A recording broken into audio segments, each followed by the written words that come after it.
प्रिय मित्रों,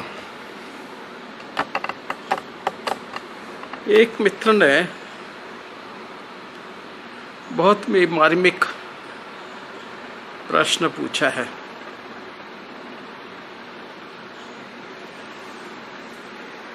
उनका कहना है कि बचपन में जो भाई एक साथ बहुत प्यार से रहते हैं, जिनका एक ही परिवार में एक ही माँ बाप द्वारा पालन पोषण होता है और बचपन में अभिन्न मित्र, एक दूसरे के शुभचिंतक, एक दूसरे की मदद करने वाले और एक दूसरे को अत्यधिक प्यार करने वाले जो बच्चे होते हैं, वो बड़े होकर कैसे एक दूसरे से इतने दूर और कभी कभी झगड़ा करने पर आतुर, प्रॉपर्टी के डिवीज़न पे झगड़ा, माँ बाप की संपत्ति पे झगड़ा, हर बात पे झगड़ा, यहाँ तक कि आपस में मारकूट भी कर देते हैं और कभी कभार चड्डा ब्रदर्स की तरह एक दूसरे का मर्डर भी कर देते हैं। लेकिन सृष्टि चाहती है कि उसका कार्यक्रम चलता रहे। वो तब तक नहीं चल सकता, पूरा नहीं हो सकता जब तक लोग ग्रीडी नहीं हैं, लोग आपस में झगड़ा नहीं कर रहे हैं। तब तक प्रकृति का अपना जो उसका जो ढंग है, उसकी जो प्रवृत्ति है, वो पूरी नहीं होती। इसलिए उसने सब में इन चीज़ों को डाला। अब उन चीज़ों के कारण व्यक्ति जहाँ पहले जब बच्चा था, छोटा था, ममता प्यार के सहारे सबके साथ में प्यार करने वाला था, अब और जब उसको मृत्यु का एहसास भी नहीं था, अब जब उसको मृत्यु का एहसास भी है, लेकिन अहंकार का की छत्र छाया में उसका स्वभाव, उसकी प्रवृत्ति, उसके कार्य, उसकी सोच, उसकी बुद्धिमत्ता, हर चीज़ उसी डायरेक्शन में, उसी दिशा में चलने लगती है। अब वो दुनिया का सबसे स्वार्थी व्यक्ति है। वो सब कुछ अपने घर वालों का हड़प जाना चाहता है। वो भाइयों का सब चीज़ अपने अधिकार में ले लेना चाहता है। ये उसकी नेचुरल प्रवृत्ति में है। इसलिए हम शिक्षा देते हैं। अच्छे शिक्षक मिलने पर वो इन प्रवृत्तियों के संघर्ष को रोकता है। शिक्षित व्यक्ति का अर्थ ये है कि उसने शिक्षा प्राप्त की है और ऐसी शिक्षा प्राप्त की है जिससे अपनी इन प्रवृत्तियों को,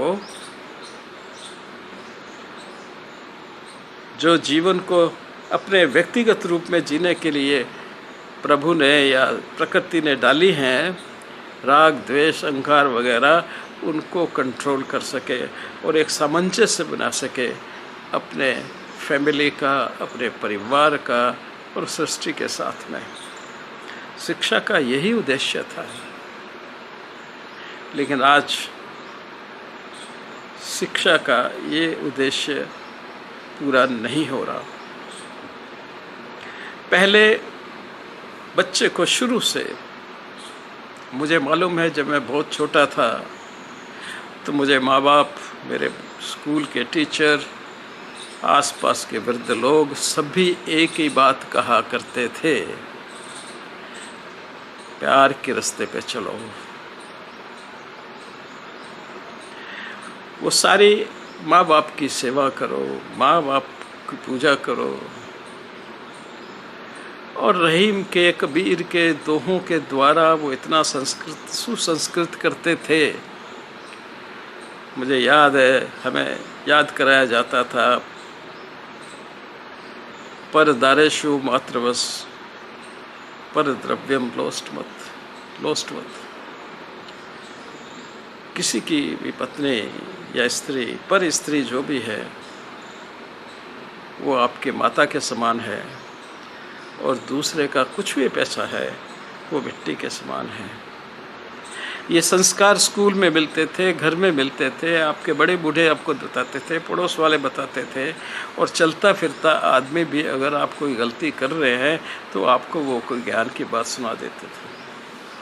स्कूल में पढ़ाया जाता था, यह विषय कंपलसरी होता था, यह विषय कंपलसरी होता था, जिसमें जितने हमारे पुराने कवि हुए, तुलसीदास, कबीर, रहीम, उन सब की कविताएं अच्छी कविताएं जिनमें कुछ संदेश था, संस्कृत के वो दोहे, संस्कृत की वो चौपाइयाँ जिनका जीवन में महत्व था, वो सब सिखाई जाती थी। आपको चारों तरफ एक ऐसा माहौल मिलता था कि जिसमें सिर्फ ज्ञान एवं समाज में सुंदर ढंग से रहने की आपको शिक्षा मिलती थी। गलत बातों को नहीं करने के आपको आदेश मिलते थे। जीवन क्या है, उसका महत्व क्या है, उसके संदेश मिलते थे। भक्ति भाव, धर्म भाव, उन सब का आपको ज्ञान हर कोई आते जाते देता था। लोग गाली से बात नहीं करते थे, दोहों से बात करते थे, संस्कारों से बात करते थे, और वो संस्कार आपके जाने अनजाने में आपके आत्मसात होते जाते थे। उस आत्मसात होने के कारण अगर आप ये रामायण सुनोगे कि बड़े भाई के लिए छोटे भाई ने, एक भाई तो साथ चल पड़ा लक्ष्मण, और छोटे एक भाई उनकी खड़ाऊ लेकर बैठा रहा, उनके आने का इंतज़ार करता रहा, ये सब घटनाएं सुनाई जाती थीं, तो आपके मन पे एक बहुत सुंदर दृश्य क्रिएट होता था, और वह दृश्य आपके अहंकार को, आपकी समझ को, आपके बुद्धि को, आपके मन को, सबको शांति देता था। आज हम क्या देख रहे हैं? मैं बाहर निकलता हूँ इस उम्र में, मुझे लगता है मैं आंखें बंद करके चलूँ, मैं जब कुछ औरतों को, बड़ी बड़ी औरतों को, 50-55 साल की औरतों को एक बहुत टाइट सा कपड़ा, पता नहीं कैसा है वो इलास्टिक कपड़ा, शरीर पूरे पे बांधे हुए, जहाँ पे उनके सारे अंग उभर करके बाहर दिख रहे हैं। अरे भाई, इस भद्दे अंगों को दिखाने की क्या आवश्यकता है? हमारे जितने वस्त्र इसलिए बनाए गए, इन भद्दे और गंदे अंगों को छुपाने के लिए, चाहे वो साड़ी हो, चाहे सलवार हो, चाहे कुर्ता हो, वो शरीर के उन उभारों को जो खराब लगते हैं उनको छुपाने के लिए थे। और अब एक 50-55 साल की औरत, 25 साल की जवान लड़की, 15-16 साल का बच्ची, या सभी जो है इतने टाइट कपड़े पहन करके कि अंग अंग बाहर निकलता हुआ आता है, दिखता है। मुझे तो ये साइकोलॉजी समझ में नहीं आती, मुझे तो बहुत शर्म आती है, और सचमुच मुझे कभी कभी लगता है, खास करके जब मैं कभी कभार ड्राइव कर रहा होता हूँ, कि मेरा एक्सीडेंट ना हो जाए। कभी कभी मुझे गुस्सा और उलझन भी आती है। जब यहाँ समाज इस तरफ जा रहा है, तो आप कैसे ये अपेक्षा कर सकते हैं कि व्यक्ति उन्हीं पुराने बचपन के विचारों को अपने पास रख पाएगा? वो उसके मन की ममता उसके पास रह आएगी?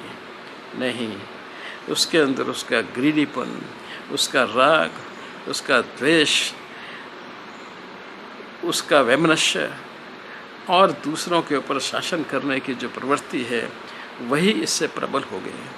और जब ये प्रबल होती हैं तो सेक्सुअल डिजायर्स का परवर्जन हो जाता है, सेक्सुअल डिजायर्स एबनॉर्मल हो जाते हैं। समाज में कपड़े पहनने का, हर चीज़ के तरीके का बदलाव आ जाता है, भद्दा बदलाव आता है, और वो भद्दा बदलाव समाज की सारी सीमाएं लांघ जाता है। सब सीमाएं लांघ जाता है। मैं देखता हूँ कभी कभी जिस रंग से लड़के लड़कियाँ शराब पी रहे होते हैं और डांस कर रहे होते हैं या जिस तरह की हरकतें कर रहे होते हैं, वह देख के मुझे बहुत शर्म आती है। आज की इस स्थिति का कारण कि हम सब अपने बचपन के भाइयों को, अपने माँ जाए भाइयों को, अपने पिता के एक ही पिता के पुत्र होने के बावजूद भी, एक ही घर में होने के बावजूद भी हम सब एक दूसरे की संपत्ति हड़पना चाहते हैं। बजाय कि उनसे प्यार करें, बजाय कि उनसे हम ममता करें, बजाय कि उनकी हर खुशी में हम शामिल हों, उन सब को छोड़ करके व्यक्ति अलग अलग दायरे में अपने स्वार्थ के चक्कर में, अपने ग्रीडीनेस के चक्कर में, अपने को ही सब कुछ मिल जाए इस विश्वास में सब कुछ बिगाड़ रहा है। वो खुद भी दुखी है और वो भी दुखी है। आज स्त्रियों को कौन सिखाता है, लड़कियों को, कि तुम्हें अपने सास ससुर की सेवा करनी है? मुझे मालूम है, एटलीस्ट मैंने तो अपनी बेटी को सिखाया था। और मुझे मालूम है पहले घर में लड़कियां पढ़ती थीं, सब कुछ करती थीं, लेकिन उसके साथ साथ जो पारिवारिक और सामाजिक मर्यादा है उनका उनको पूरा ज्ञान दिया जाता था। उनको बताया जाता था तुमने किस तरह से ससुराल में रहना है। भाई लोग भी जिंदगी भर उनसे संबंध बनाए रखते थे। बहन और भाई का कभी संबंध ख़त्म नहीं होता था, चाहे वो भैया दूज हो या राखी हो या दूसरे फंक्शंस हो, बिना बहना के कोई काम पूरा नहीं होता था। ये अटूट संबंध, ये प्यारा संबंध जीवन भर चलता था। और भी रिश्तेदारों के साथ में जो संबंध थे, यानी कि मैं ये कहूँ तो गलत नहीं होगा कि व्यक्ति उस वजह संबंधों को एंजॉय कर रहा था। वो इंसानियत और इंसानों के संपर्क को जो एंजॉय करता था। वो उनके भावनाओं के साथ में रहता था और उनकी भावनाओं के साथ साथ अपनी भावनाएं शेयर करता था। वो उनके सुख दुख को शेयर करता था, उनकी आवश्यकताओं को शेयर करता था और उसी में आनंद पाता था। आज हमने सबको एकाकी कर दिया, मैं और बस मैं। कौन भाई, कौन बहन, कौन माँ, कौन बाप, मैं और बस मैं। इस मैं और मैंने जो यूरोप से चले सेकेंड वर्ल्ड वार के बाद, क्यों कि सब लोग मर गए और अकेले मैं ही रह गए, अकेले अकेले सब रह गए, तो मैं और बस मैं ही हूँ। ये जो एकाकीपन का, ये जो इंडिविजुअलिस्टिक संस्कृति बनी, उस संस्कृति ने यूरोप का तो सत्यानाश किया ही, अब हमारा भी सत्यानाश कर रही है। समय है, अगर आप लोग चाहें तो इसको बचा सकते हैं। यह मेरी एक वार्निंग है कि आप फिर वैल्यू सिस्टम को लाओ अपने परिवार में, फिर परिवार के साथ संपर्क बनाओ, फिर परिवार के मदद करना शुरू करो, फिर परिवार से मदद लेना भी शुरू करो और परिवार के साथ मिलजुल करके रहो। परिवार में हो सकता है कभी टकराव भी हो, कोई बात नहीं, ये एक नेचुरल व्यवस्था का काम है। आपके मन में कोई किसी तरह का कोई मुटाव नहीं आना चाहिए। अगर वो नहीं आता है तो बाकी सब चीज़ें समय के साथ में अपने आप सही हो जाती हैं। मैं अपने एक्सपीरियंस से ये कह सकता हूँ, मैंने भी उन सब चीज़ों को फेस किया है, थोड़ा बहुत जो आप लोगों ने किया है, लेकिन मैं बता सकता हूँ कि मैंने धैर्य रखा और धैर्य रख कर के और हर चीज़ को पॉजिटिव रूप में ले कर के देख रख के अपने परिवार के साथ में वैसे ही संबंध रखे हैं और उनकी हर आवश्यकता को मैंने पूरा किया है जो मेरे से वो अपेक्षा करते थे। तो इस तरह से इसमें सबसे बड़ा रोल स्त्री का है और समाज में स्त्री को जब तक आप ट्रेन नहीं करोगे, जब तक स्त्री में संस्कार नहीं डालोगे, तब तक आप ये अगर अपेक्षा करें कि पूरा समाज सुधर जाएगा, संभव नहीं है। इसलिए लड़कियों को, बच्चियों को संस्कार देना, सुसंस्कार देना, उनको सामाजिक व्यवस्था समझाना, उनको पारिवारिक व्यवस्था समझाना, उनको पारिवारिक रिश्तों के बारे में बताना और हमारे जितने भारतीय संस्कृति के 10,000 पुराने संस्कार हैं, उन संस्कारों को बताना, समझना और उनको फॉलो करना जब तक हम नहीं सिखाएंगे और वही बात लड़कों में जब तक नहीं आएगी, तब तक हम इसी तरह शिकायतें करते रहेंगे, दुखी होते रहेंगे और स्थिति दिन ब दिन खराब होती जाएगी। ऐसा मेरा अनुमान है। मुझे आशा है कि आप लोग सुन करके अपने स्तर पर जितना भी प्रयास कर सकते हैं प्रयास करेंगे, जिससे फिर हम आज से 100 साल पहले की स्थिति में, सुखमय स्थिति में, आनंदमय स्थिति में, श्रेष्ठ स्थिति में वापस जा सकें। धन्यवाद।